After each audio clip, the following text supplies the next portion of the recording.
ಚಳ್ಳಕೆರೆ ತಾಲೂಕಿನ ತಳಕು ಹೋಬಳಿಯ ತಿಮ್ಮಪ್ಪಯ್ಯನಹಳ್ಳಿಯ ಯುವ ಬರಹಗಾರರು ಹಾಗೂ ಪತ್ರಿಕಾ ವರದಿಗಾರರು ಆದ ಟಿ ಹರೀಶ್ ರವರಿಗೆ ನಮ್ಮ ಕನ್ನಡ ನಾಡು ನುಡಿ ಭಾಷೆ, ಸಾಹಿತ್ಯ, ಸಂಸ್ಕೃತಿ, ಸಾಮಾಜಿಕ ಹಾಗೂ ಪತ್ರಿಕೋದ್ಯಮ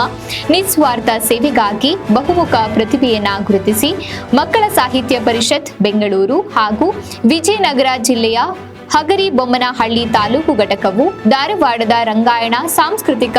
ಸಮುಚ್ಚ ಸಭಾಭವನದಲ್ಲಿ ಹಮ್ಮಿಕೊಳ್ಳಲಾದ ಸನ್ಮಾನ ಸಮಾರಂಭದಲ್ಲಿ ಟಿ ಹರೀಶ್ ರವರಿಗೆ ರಾಜ್ಯ ಮಟ್ಟದ ಉತ್ತಮ ಸಮಾಜ ಸೇವಾ ರತ್ನ ಪ್ರಶಸ್ತಿ ನೀಡಿ ಗೌರವಿಸಲಾಗಿದೆ. ಈ ಸಂದರ್ಭದಲ್ಲಿ ಮಕ್ಕಳ ಸಾಹಿತ್ಯ ಪರಿಷತ್ ಬೆಂಗಳೂರು ರಾಜ್ಯಾಧ್ಯಕ್ಷರಾದ ಸಿಎನ್ ಅಶೋಕ್,